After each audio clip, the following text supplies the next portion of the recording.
How to delete Monopoly Go account. If you want to delete your Monopoly Go account, it is very simple to do so.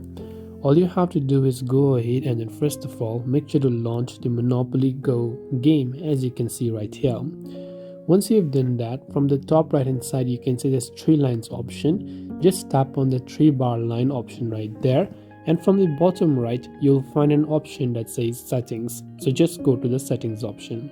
From settings you'll find the option over there that says manage account. So just go to the manage account button, and over here you'll find an option that says account deletion. Go to account deletion, and after you've done that you'll be taken to the page where you can follow the on-screen instructions to be able to go ahead and then delete your account.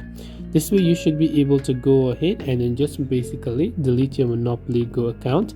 I hope the video was really helpful. If you have got any further questions, feel free to leave them down. Thanks for watching till the very end, and see you soon as always in the next video.